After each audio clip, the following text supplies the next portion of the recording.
Hey everybody, this is Grace. Pardon the way I'm doing the video. I thought I'd come out here outside and sit in my, what I call my chill mobile, like a real grown adult.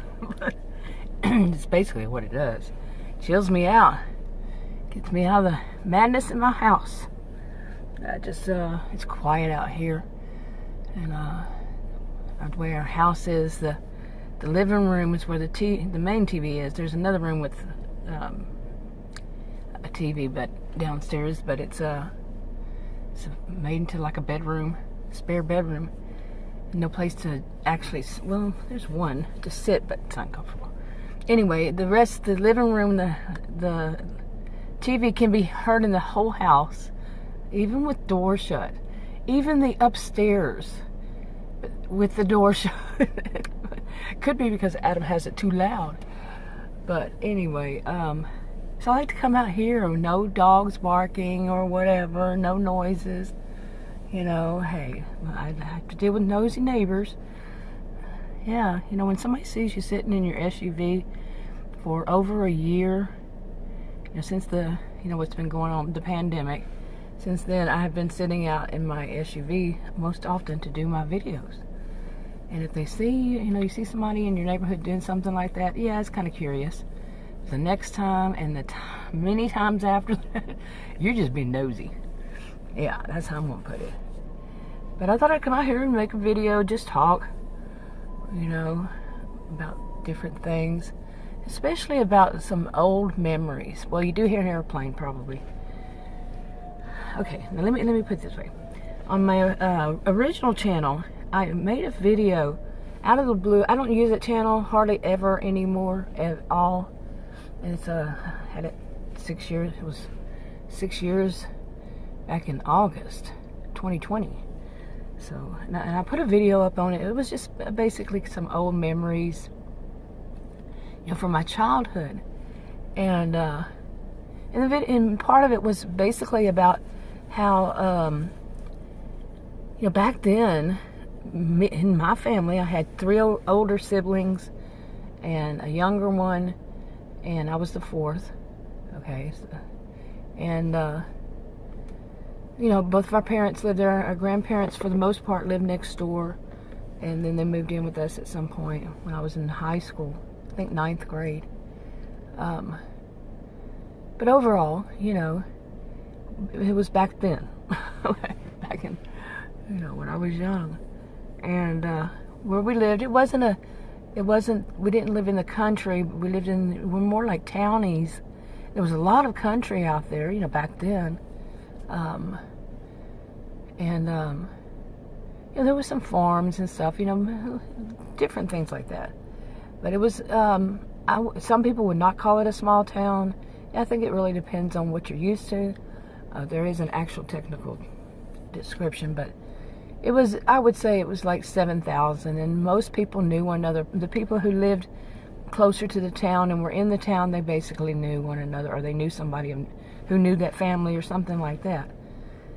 But back then, the memories I was talking about, basically it was about how much freedom, those of us who were kids, how much freedom we had.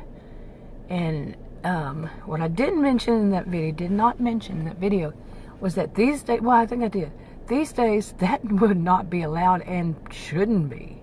I'm not an expert on where you live and, everybody, every rule, every law and all that, of course.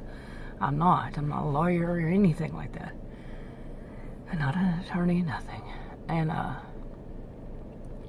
so I don't know the rules and the laws to it, but I'm pretty sure that it wouldn't be allowed, at least socially.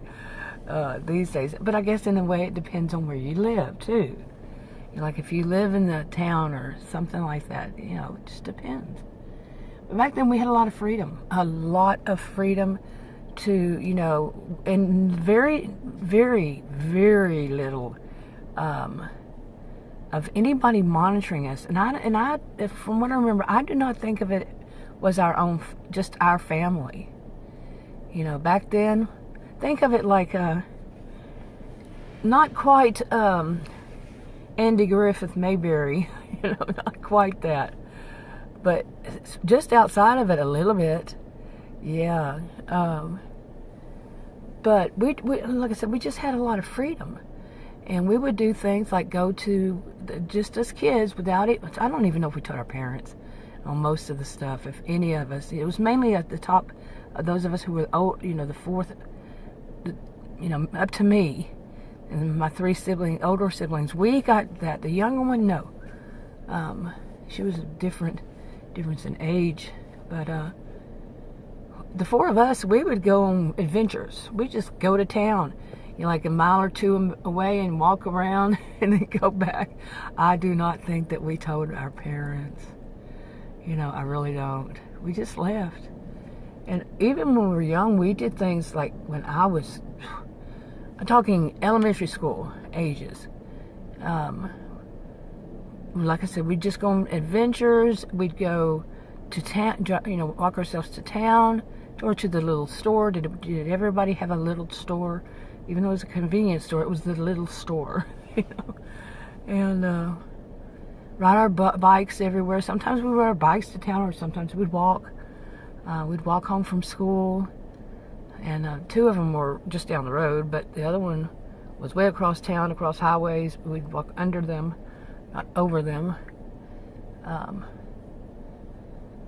Yeah, just, so much freedom. These days, I don't see anybody would allow their kids to do that. Or they might even get fined or in prison. I don't know. Like I said, I really don't. But, we used to do things that I definitely don't do now at all, was to drink out of creeks. And, we would go through things that we would call mountains. We lived in Texas. We did not live around mountains. But how people say make mountains out of molehills. Well, these were like little hills, not molehills, but these were more like, and one of them I would think that it could have been even something like somebody put it had two dump trucks full of sand or whatever delivered, and over the years they never used it, and over years it became like a hill. But we call them mountains, and things like this. But I want to talk about that in a different way on this video. Okay.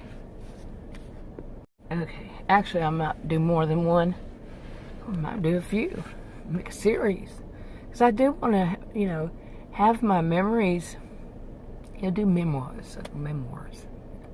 Oh, I cannot speak today at all. I can't even pronounce that. You hear my voice, it sounds so funny. It's because of allergies. It is March 27th, 2021. We have spring has sprung, and oh my goodness. I have allergies all year round. My voice cracks at different times of the year. But spring, oh my goodness. Whew. And I know that I'm not the only person out in the world who has that, but when I was a kid, I had no clue, and nobody in my family ever I don't think I ever even heard the word allergies. I'm kidding. And it wasn't until I was somewhere in my 20s, I think around 21 or so, and I was moving out of Austin, Texas, and I don't know where I was moving to, maybe Dallas, and with Adam, he was my husband, and we were moving, and I didn't feel good. Started feeling really bad, and we were still in Austin, and I think we were moving. I'm pretty sure it was a long time ago. And there was a doctor on the side of the road, a doctor's building, and I went in there and waited to see the doctor, and they gave me a thing of pills, little bitty, little tiny envelope with pills in it, and said, for on your way, take these ever so this time, whatever it was. I took one, and I was like, oh my goodness, all of my life, and here is a pill that cured everything. I did not know, I'm telling you. And after that, I couldn't even remember the name of the doctor, because we were moving, we were leaving. It was just something fast, and wherever we were going, probably Dallas, like I said. And I didn't know what those pills were, and it wasn't until many years later that I found out about things like Benadryl. Yeah, I'm serious. And it hasn't been until maybe the past, I don't even know, that I would actually use Benadryl as something for that. I don't really even do it now unless it's really, really bad. Okay. And whatever it is, I think I'd used it more for, well, I'm not gonna say, because I'm not a doctor, I'm not a healthcare professional. What worked for me might not work for you, might make you worse. You never know. And but yeah,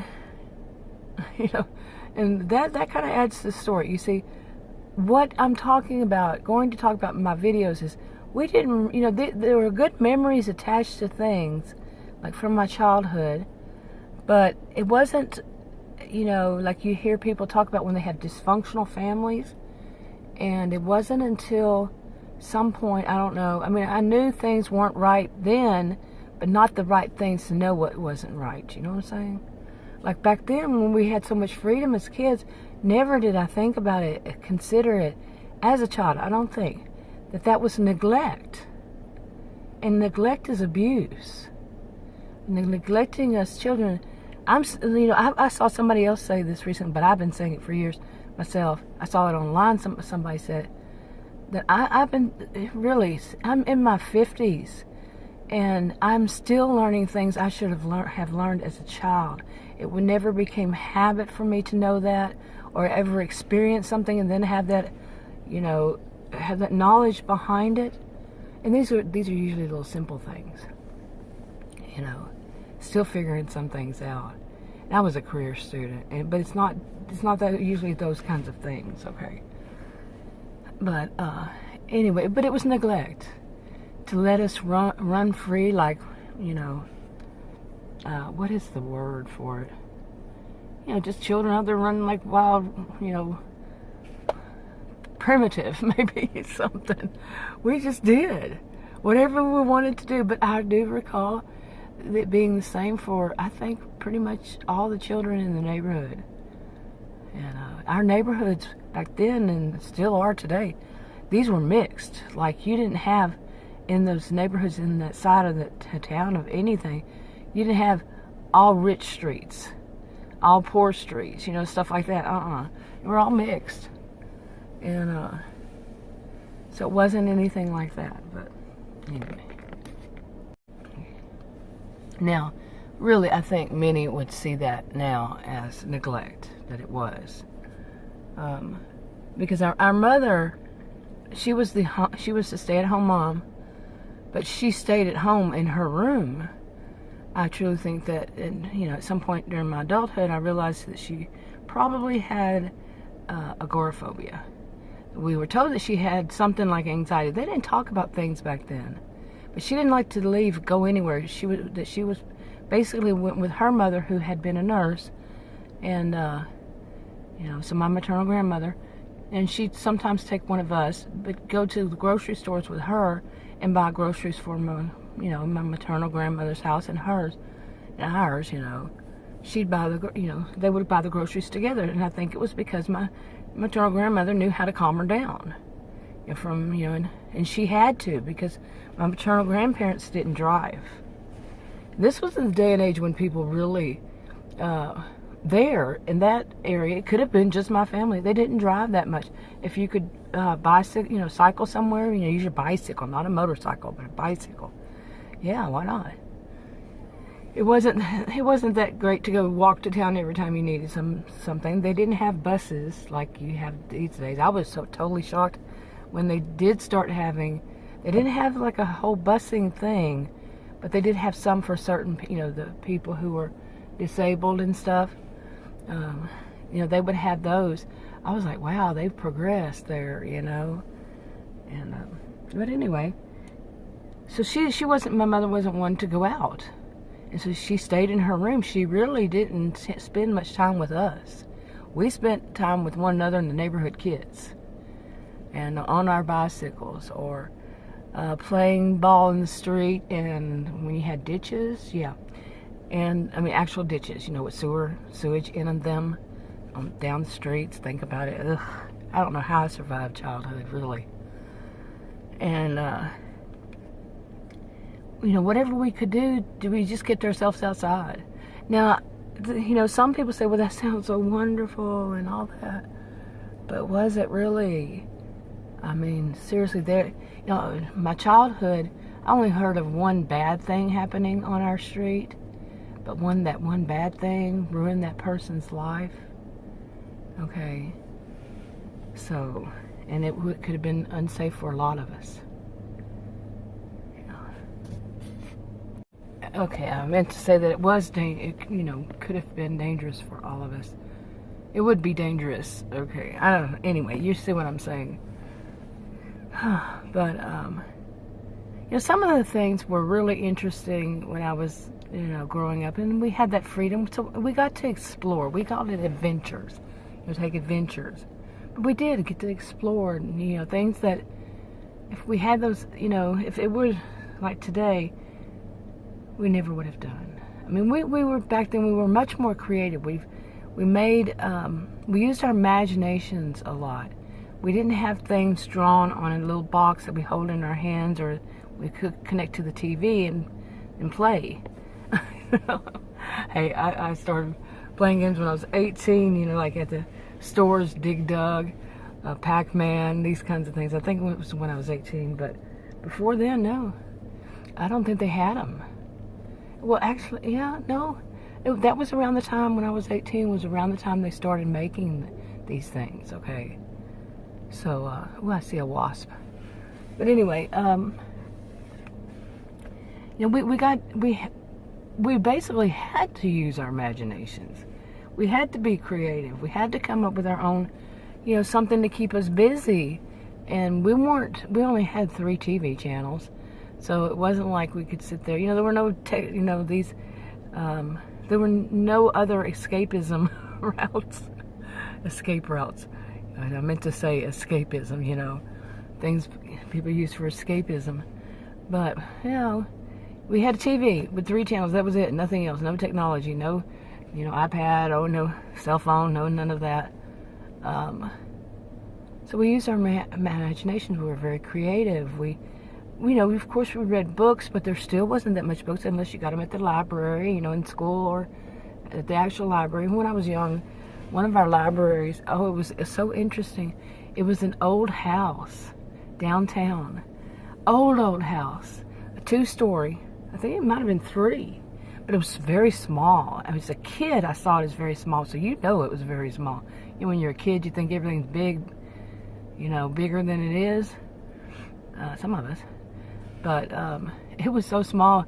Walking up the stairs was like very narrow, really. And it was made out of in a house that was made into the library, and it had bookshelves in all the bedrooms and rooms and stuff. But it was very neat to me. So I liked going to the library. But we didn't spend all of our time reading books. We spent most of our time outside. Like I said, unchaperoned,